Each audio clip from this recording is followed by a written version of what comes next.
Mapagpalang araw po sa inyong lahat.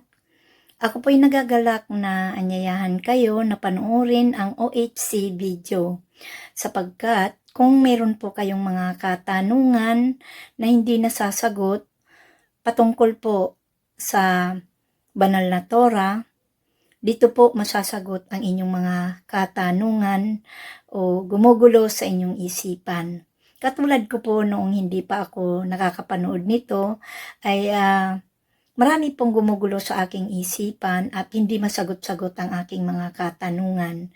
Pero nung napanood ko po itong video ng OHC, ng Mensahero ng Silangan, ay nagkaroon po ng linaw ang aking mga katanungan at gumugulo sa aking isipan. Kaya po itinuring ko po na ito ay pagpapala sa buhay ko. Sana sa inyo din po. Maraming salamat po.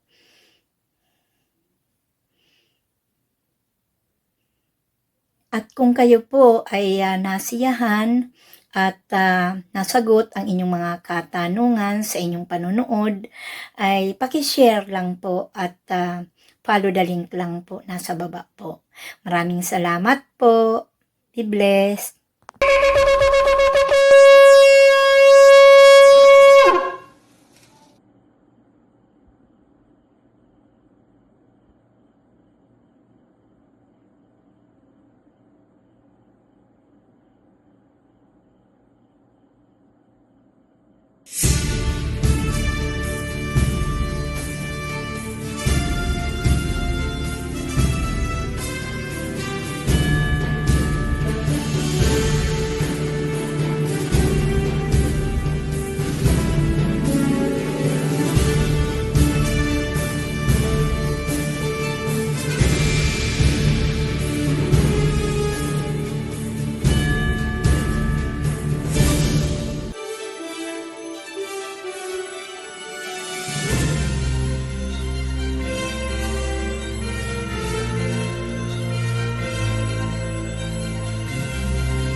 Masayang balita mga Oferians, ito ang karugtong ng video tungkol sa pag-revise ng Biblia na gagawin ng China. Nakalagay po sa description ang link kung hindi pa napapanood ang unang bahagi. Payo namin, panoorin nyo rin ang ibang series ayon sa tamang pagkakasunod-sunod. Sa unang pagkakataon, tahasang nireject ng isang bansa sa silangan ang Bible ng mga Europeans. Maliit na bagay kung religious organization lamang ang nag-reject, ngunit ibang usapan kung mismong pamahalaan ng isang bansa ang nag-reject.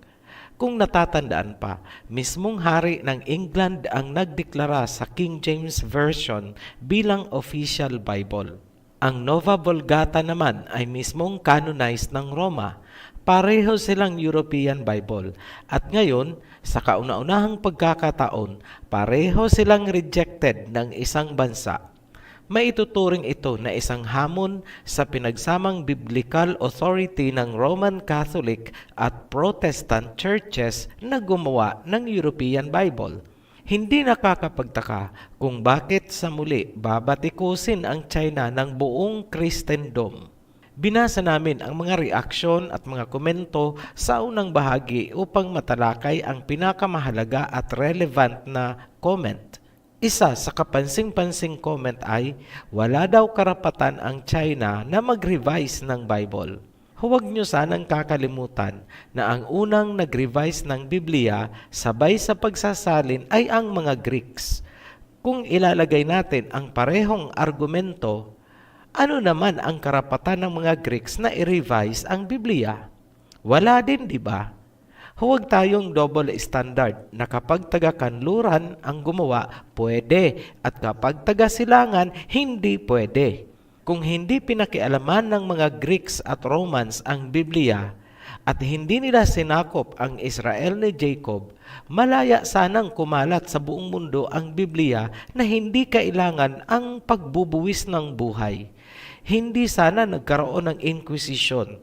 Hindi sana nangyari ang mga pinagdaanan ni John Wycliffe, William Tyndale, Thomas Cranmer at Martin Luther at lahat ng mga martyrs. Documented history yan. How can we deny? Sobrang baluktot lang ang utak ng mga taong pilit na itinatanggi ang katotohanan. Ngayon, anong karapatan meron ang China para retokehin o ayusin ang Biblia? Tandaan natin, ang Biblia ay literatura ng mga Hebreo. Ang mga Hebrew ay mga Shemites o Semitic. Ang China ay Hebrew roots, kung kaya sila ay mga Shemites o Semitic din. Hindi nyo pa rin ba napapansin na ang China ang tumutulong sa mga lahi ng Jacob Israel sa Africa? May karapatan sila? Yes, common sense. Ngayon, tingnan naman natin ang mga Europeans. Shemites ba sila? Hindi. Hebrew ba sila? Hindi. European ba ang mga tunay na Hudyo? Hindi. Ngayon, sino ang mas higit na may karapatan? Yung mga may dugong Hebreo. Yan ang nagbibigay ng karapatan sa China. Sa isang aspeto, ang Biblia ay maituturing na cultural heritage ng mga Hebrews. Kinuha lang nung mga Greeks at Romans, tapos ngayon ang mga Hebrews na ang walang karapatan? Analysis lang po, palutangin natin ang katotohanan at katwiran. Kung tutuusin, hindi naman talaga ang Biblia per se o ang religion ang inaayawan ng China. Klaruhin natin ang punto nila para maunawaan. Number 1, ayaw ng China ng isang religious group na maaaring pagmula ng paglaban sa pamahalaan. In short, destabilization. May rason ba? Yes. Tingnan nyo ang nangyari sa ancient Europe. Sa Pilipinas, paano tayo sinakop? Relihiyon, di ba? Nakikita ba ng China ang struggle ng Pilipinas sa pakikialam ng simbahan? Yes. May consular office sila dito sa Pilipinas, kaya alam nila kung ano ang nangyayari kahit ngayon sa kasalukuyan. Number 2, ayaw ng China ng mga religious organization na may link or may ugnayan sa western parts ng mundo. Bakit? Kasi pwedeng gamitin ang grupo na nasa loob ng China para magkilos protesta laban sa gobyerno. In short, pagmumula ng gulo. Number 3, ayaw ng China na mawawala ng tiwala ang mga tao sa gobyerno dahil sa pag-uudyok ng mga religious leaders mula sa labas gamit ang mga doktrina. Realistic ba ang apprehensions ng China? Yes, maraming bansa sa Europe ang nakaranas ng ganyan noong Dark Ages. Religion ang pinauna upang pabagsakin ang pamahalaan. Nabaling ang suporta ng mga tao sa relihiyon at pinabayaan ang kanilang gobyerno. Magpapauna tayo. Hindi natin sinasabing tangkilikin natin ang uri ng gobyerno ng China at maging komunist na rin tayo. Hindi po ganon. Ngunit, hindi rin tayo pwedeng mag-expect sa China na maging democratic sila. Bakit? Pinaghirapan na nila ng mahabang panahon upang mabuo kung anong sistema meron sila ngayon at isa na sila sa pinakamaunlad na bansa sa buong mundo. Kaya pinangangalagaan nila yan. Kung uudyo ka ng Western world ang mga tao na maging democratic ang pananaw, magkakaroon ng civil disobedience sa China. Yan ang ayaw ng gobyerno dahil guguho ang kanilang pinaghirapan. Socialism and communism ang nagpaunlad sa kanila. Let's face and accept the truth. Ang problema ganito, itong mga relihiyon ay nagpupumilit pa rin pasukin ang China upang magpadami ng members. Palibhasa siguro, masyado nang mahigpit ang kompetisyon sa democratic world. Ang dami ng religion. Kumbaga sa marketing, ang tingin nila sa China ay fresh and untapped market. Dahil hindi nila mapasok-pasok ang China, kaya ngayon, inaatake nila at pinuputakte ng kung ano-anong intriga on the grounds of religious freedom. Yan po ang totoo. Huwag tayong magmaang-maangan. Sa mga Bible enthusiasts, mga nag-claim na sila ay marurunong, huwag niyong aakalain na ang Western democratic style lang ng gobyerno ang pinagpapala ng langit. Maling-mali kayo dyan. Maraming konkretong halimbawa sa Biblia na hindi democratic kundi socialist ang pagpapatakbo ng pamamahala mula pa noong lumabas sa Egypt ang mga Israelites panahon ni Moses. Ganon din sa panahon ni King Saul, King David, King Solomon. Socialism ang pinaiiral nila. Suriin natin ang Biblia.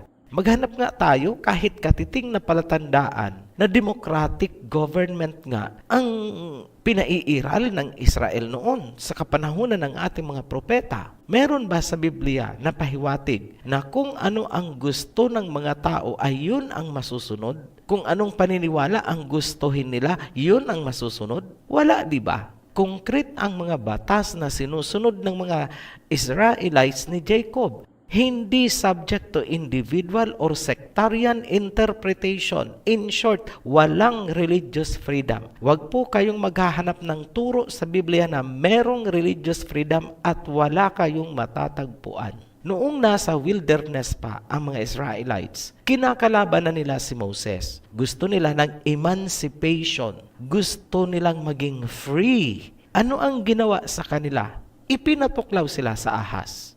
May pangyayari din na bumuka ang lupa at nilamon yung mga nagrereklamo, yung mga rebellious. Hindi natin masasabing demokrasya yan. Hindi pwedeng umiral ang protesta at rally-rally sa kapanahunan ng mga Israelites. Wala pong ganyan sa Biblia. Noong wala pang hari ang Israel, ang pamamalakad ay direktang idinadaan sa mga propeta, gaya ni na Samuel bilang leader. Noong tumanda na si Samuel, ipinalit niya ang kanyang mga anak na sina Joel at Abijah. Ngunit, nagkaroon ng corruption at mga injustices. Dahil dyan, pinuntahan si Samuel ng mga elders mula sa iba't ibang villages ng Israel. Humihingi sila ng hari. Nanalangin si Samuel sa Elohim at sinabi niya ang hiling ng mga tao. Ang sagot ng Elohim ay ganito, "Ako ang nireject nila bilang hari." At sinabi ng ama na kung bibigyan sila ng hari dahil gusto nilang gumaya sa ibang bansa, kukunin sa kanila ang mga panganay nilang anak upang magsilbi sa hari. Kukunin din ang 10% ng kanilang mga ani at hayop para sa hari. At sila ay magiging slaves ng hari. Sa kabila ng sinabi ni Samuel, ginusto pa rin ng mga elders na magkaroon ng hari. Ngayon, ipinatawag ni Samuel ang mga tribo. Nabunot ang tribo ni Benjamin. Mula doon, nabunot ang clan ni Matri. Mula naman sa clan ni Matri, nabunot ang pamilya ni Kish. At sa pinakahuli, napili at naproklama si Saul. Sa muli, may mga nagrereklamo pa rin bakit si Saul ang napili. So makikita natin na puro reklamo-reklamo ang ginagawa ng mga tao. Tandaang mabuti kung paanong proseso ang pinagdaanan bago napili ang hari. Wala pong kampanyang nangyari. Walang mga party list. Walang eleksyon. At hindi po nagbutuhan ang mga tao. Si Prophet Samuel ang nag-facilitate sa pagpili ng hari para sa Israel ayon sa instruction ng Elohim. Lumalabas na ang unang human king ng Israel ay si Saul. Ngunit dahil sa kanyang paglabag sa utos, siya ay papalitan. Ang buong kwento tungkol kay Saul ay matatagpuan mula sa 1 Samuel chapter 10. Sa muli, inutusan na naman si Samuel na puntahan at i-anoint ang susunod na hari. Pansinin na iba ang proseso ngayon. Inutusan ng ama si Samuel na lagyan ng anointing oil ang kanyang horn at pumunta sa pamilya ni Jesse sa Bethlehem. Isa sa mga anak ni Jesse ang hihirangin bilang pangalawang hari. Ngayon, isa-isang pinadaan sa harap ni Samuel ang mga anak ni Jesse. Ngunit wala sa kanila ang gusto ng Elohim. Kaya tinanong ni Samuel si Jesse, "Ito na ba lahat ang mga anak mo?" Wala sa kanila ang gusto ng Elohim. Kaya sabi ni Jesse, meron pang isa, yung bunso, na nagpapastol ng mga tupa, nasa ilang. Dagling iniutos ni Samuel na tawagin ito. Noong dumating si David, sinabi ng Elohim kay Samuel, "Ito yon, i-anoint mo bilang papalit kay Saul." At sa oras ding yon, iniwan si Saul ng spirit ng Elohim at lumipat kay David. Kahit anointed na si David, hindi agad-agad nakaupo o nailuklok sa trono. Marami pang pinagdaanan dahil nasa pwesto pa si Saul. Kumbaga, ayaw niya pang bumaba. Sa panahong yun, hinahamon ng Philistine sa digmaan ang Israel. Pambato nila si Goliath na sinasabing higante. Pero gaya ng ipinaliwanag natin noon, ang higante ay isang maling translation ng mga Greeks. Si Goliath ay anak ng Nephilim. Si Goliath ay isang Nephilim human hybrid. Tinanggap ni David ang hamon ni Goliath. Kahit si Haring Saul ay hindi siya naawat. Sa puntong ito, alam nyo na kung paanong napatay ni David si Goliath gamit ang sling na binabalahan ng bato. Naging popular itong si David, bagay na hindi nagustuhan ng hari. Kumbaga, nasapawan kasi siya at ninais niyang mapatay itong si David. Ngayon, umalis muna si David sa kampo ng Israel. Kumbaga, nag-ingat siya na huwag siyang mapatay ni Saul. Until such time, lumipas ang panahon, napatay si Saul at ang iba niyang anak sa isang digmaan. Pumalit kay Saul ang isa niyang anak, si Ishbosheth. Dahil dyan, nahati ang Israel.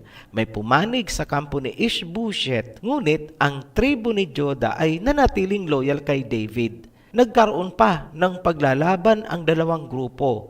Kung sa ngayon, parang nagkaroon pa sila ng tawagin nating civil war, parang ganun. Sila mismo sa loob naglalabanan kung sino ang uupo sa trono. Nanaig ang kampo ni King David. Ngunit, minsan ding nanganib ang kanyang paghahari sa paglipas ng panahon. Meron na rin kasi noong yung kodita-kodita.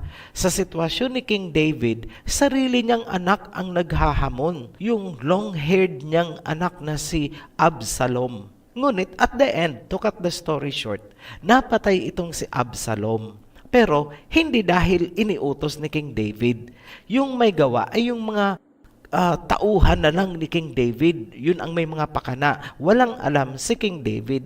Siyempre hindi ipapapatay ng ama ang kanyang anak. Noong matanda na si King David, iniluklok si King Solomon. Kung naaalala nyo pa, na-anoint itong si King Solomon sa Gihon Spring.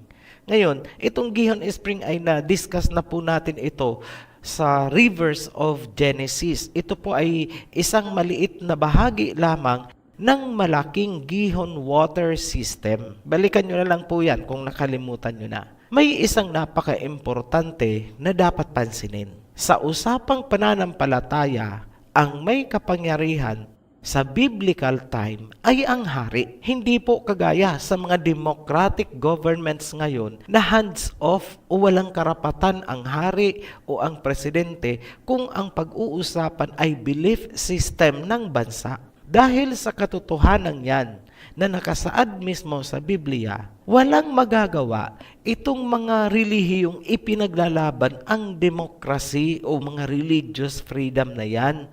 Dahil taliwas po yan sa konkretong halimbawa na ibinigay ng Biblia. Yung structure of government, ibang-iba po kung ihahambing ninyo dyan sa democratic form of government. Huwag niyo pong babaluktutin ang sinasabi namin. Wala kaming sinasabi na ang democratic form of government ay masama at ang mabuti ay ang socialist. Ito ay isang pagtatalakay at ito ay isang analysis. Ngayon, paano natin nasabi na ang hari ay may kapangyarihan sa usaping pananampalataya ng isang bansa kung Biblia ang pag-uusapan?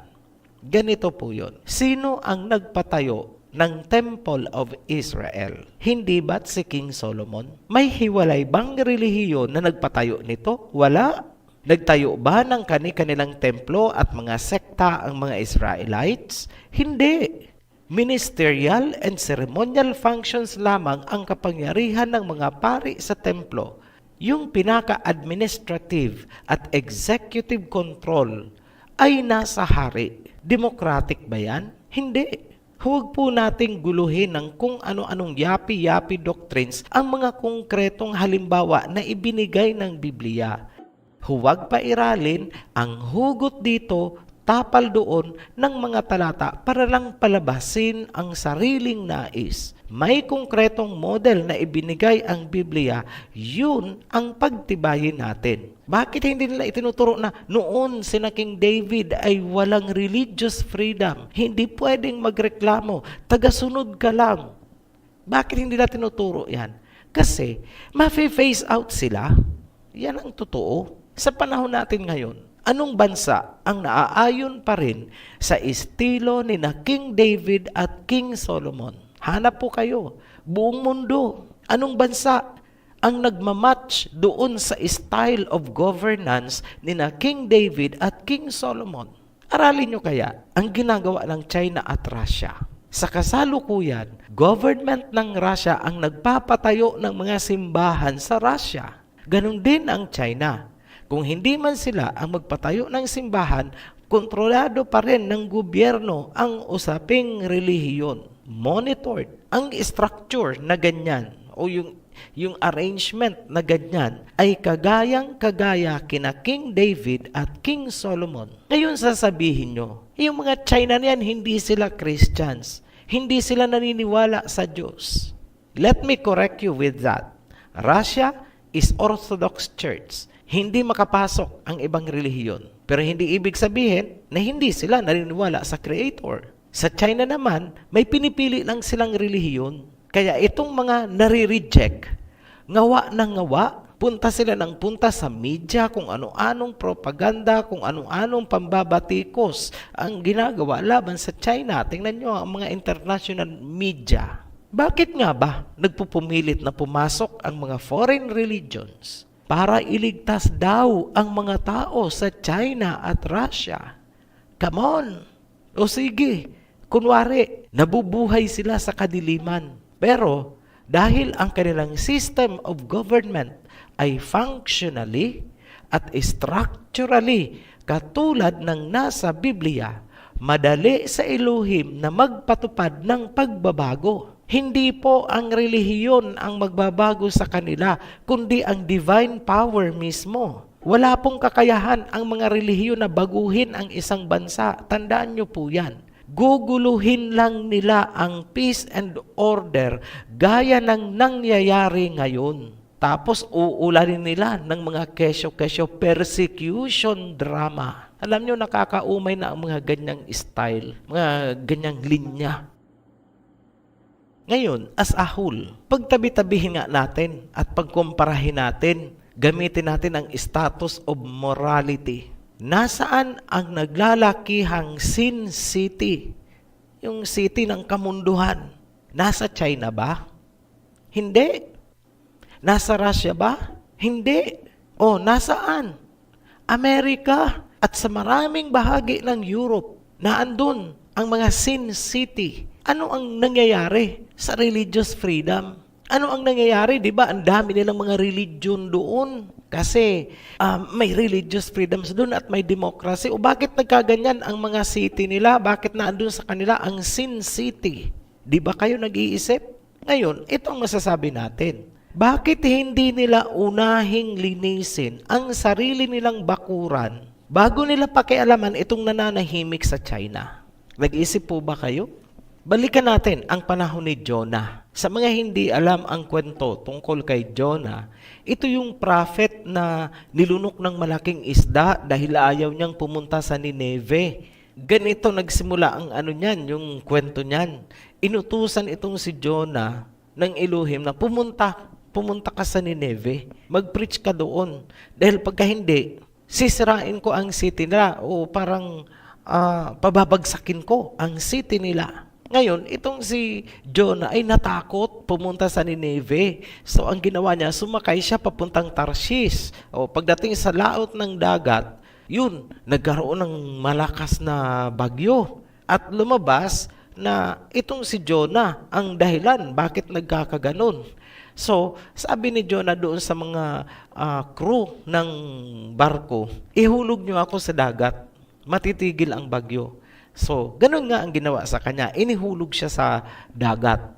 Ngayon, may nakaabang na doon na isang malaking isda at siya ay nilunok. Take note ha, wala pong sinabi sa Biblia kung anong isda yun, kung balyena man yun, kung yun ba ay pating. Wala pong sinabi, basta sinabing malaking isda. Ngayon, ano ang nangyari kay Jonah matapos siyang lunukin ng isda? Nag-stay siya doon sa loob ng isda ng 3 araw. At pagkatapos, iniluwa siya sa dalampasigan. Malapit na sa Nineve o kung lugar na yan ng Nineve. Basta andun na siya. Malapit siya doon iniluwa ng isda. Kaya itong si Jonah ay nag-preach na sa Nineve. Noong nakarating sa hari ang mensahe ng Elohim sa pamamagitan ni Jonah, agad naglabas ng kautusan ang hari na mag-fasting ang buong city, magsuot ng sackcloth, maglagay ng ash sa katawan o sa ulo at mag-repent, humingi ng tawad. Sundin kung ano ang gusto ng sinasabi ng Elohim ni Jonah. So, ano ang resulta? Winasak ba ang city ng Nineve? Hindi. Ngayon, bakit nangyari na nailigtas ang city? Tingnan nyo sa isang anggulo. Kasi po, noong sinabi ng hari na mag-fasting kayo, mag-repent kayo, magsuot kayo ng sackcloth, humingi kayo ng tawad, sundin kung ano ang sinasabi ng Elohim ni Jonah, sumunod ang buong kaharian, batas ang salita ng hari sa usaping pananampalataya. Walang nagrally at nagsisigaw ng religious freedom sa kalsada. Dali-daling nagsunuran ang mga tao. So, at the end, hindi na parusahan ang buong city ng Nineve. Ngayon, dalhin natin sa kasalukuyang panahon. Mag-case scenario tayo. Kunwari, parehong makasalanan ang bansang China at Pilipinas. At parehong binigyan ng Elohim ng 30 days. Final warning, lulusawin ko kayo kung hindi kayo magbabago. Ipinadala sa isang prophet ang mensahe at sabay na natanggap ng mga presidente. So natanggap ng presidente ng China at saka ng presidente ng Pilipinas ng sabay. Sino sa palagay nyo ang higit na makakatupad sa utos? China ba o Pilipinas? China. Bakit? Aba, pag lumabas si President Xi sa television at nagsalita, "This is your president. Ito ang utos ko. Mag-fasting tayo, magsuot tayo ng sackcloth at sambahin ang tunay na Elohim." Susunod ba ang bansa? Susunod ba yung mga tao? Yes! Walang pwedeng pumalag. Sa Pilipinas, ano kaya ang senaryo? Aba, sa sobrang dunong ng mga Pilipino, ayun, may lumipad na papuntang ICC. Magfa-file na ng complaint sa Rome Statute. May nag-organize na ng rally doon sa EDSA. May naghain na ng impeachment case laban sa presidente sa Congress. Unconstitutional, human rights, religious freedom, diktaduria. Ngayon, alam nyo na kung ano ang mangyayari sa Pilipinas. Yan ang kaibahan ng Russia at China kung ikukumpara sa atin and the rest of the democratic world. Nakahanda ang China at Russia na tumanggap ng drastic directives o instructions mula mismo sa King of Kings. Ngayon, alam nyo na kung bakit sila ang lumilitaw na instrumento upang maging witness sa mundo. Sa patuloy na paggulong ng ating pagsasaliksik, napag-alaman natin na itong dalawang bansa ang hindi nagpasakop sa government system ng Mystery Babylon. Kaya huwag po nating huhusgahan agad ang dalawang bansa na yan just because taliwas ang kanilang pananampalataya sa doktrina ng mga religions. Naka-standby mode sila at nakahandang ipatupad ang anumang utos mula sa taas. Miracles can easily work sa isang obedient population. Tandaan nyo po yan. Nakaprogram kasi ang collective consciousness ng mga tao na sumunod anytime kung ano ang instruction na manggagaling sa taas. Ang layo natin sa kanila. Ang consciousness natin ay nai-program to reject, complain, resist. Dahil hindi yan ang naaayon sa freedom. Yan ang kaibahan natin. Naluto kasi tayong mga Pilipino sa self-governance from the people, by the people, and for the people. Bumalik kaya tayo sa Genesis. Hanapin nyo doon kung kanino yan galing. Kay Cain, the rebellious Cain. Yan din ang dahilan bakit bumagsak si Adam and Eve. Gusto nila ng self-governance. Yan ang totoo. Saan galing ang essence of democracy and freedom na mag-create ng kung ano-anong relihiyon? Sige nga po, sa Greeks. Saan ba galing ang serpent worship? Sa Greeks. Saan galing ang doktrina na ipasok sa Biblia kung saan naging serpent ang itinaas ni Moses? Yun ang symbol of salvation. Saan galing yan? Sa Greeks. Sino pala ang nagtuloy ng Babylonian system mula kay Cain? Greeks. Sino ang unang nag-translate ng Bible mula sa Aramaic Hebrew? Greeks. And finally, saan ba ang naging cradle of Western civilization? Greeks. Yan ang mystery ng Babylon.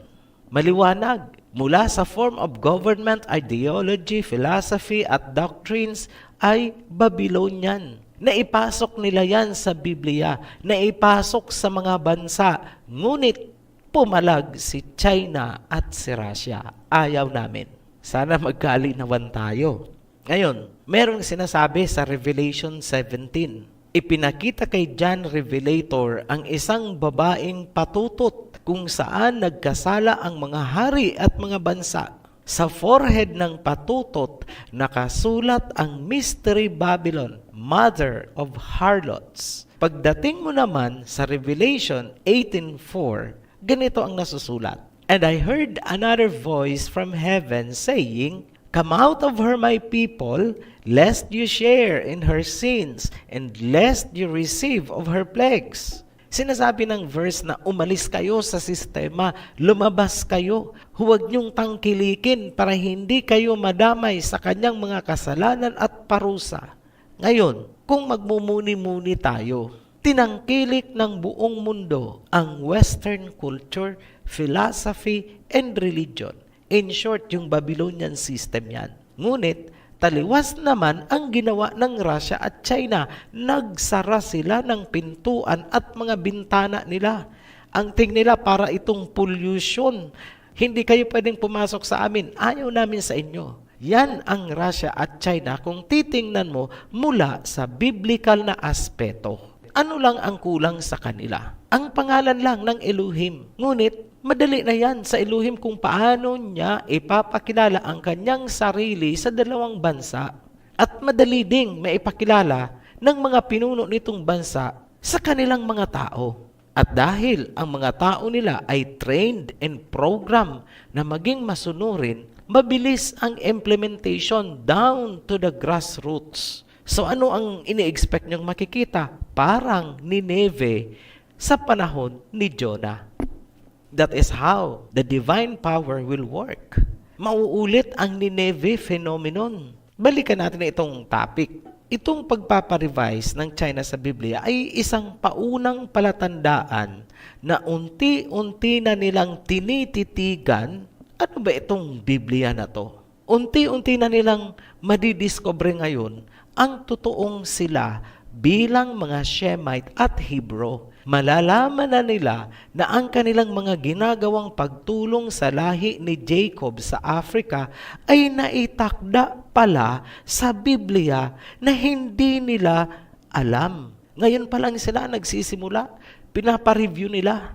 In short, unti-unti nang makikilala ng China mula sa biblical perspective kung ano ang relasyon nila sa mga Africans at sa mga Pilipino. At yan ang nakikita natin sa mga pangyayari na gumugulo ngayon. Lahat ay umaayon sa propesiya. Sa puntong magising ang China, doon matutupad ang sinasabi sa Biblia na may anghel na lulutang mula sa silangan. Dala ng anghel ang seal of the living Elohim. Madali nilang mahanap ang 12 tribes ng Israel ni Jacob dahil konektado na sila sa Africa. Babangon ang 12 tribes ni Jacob. Ang tinutukoy ko po dito yung totoong 12 tribes of Israel ha. Hindi yung mga matatangos ang ilong. Hindi po yun ang tinutukoy ko.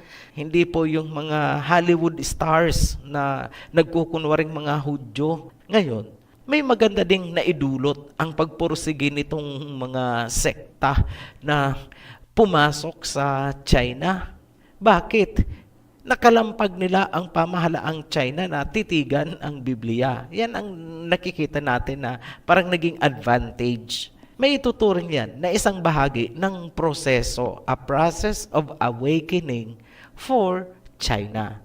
Tutuldukan natin ang video na ito sa pagkakaunawa na ang China ay hindi nagpasakop sa Babylonian world system, kung kaya ganyan ang attitude nila sa mga relihiyon na ang doktrina ay galing sa Western civilization.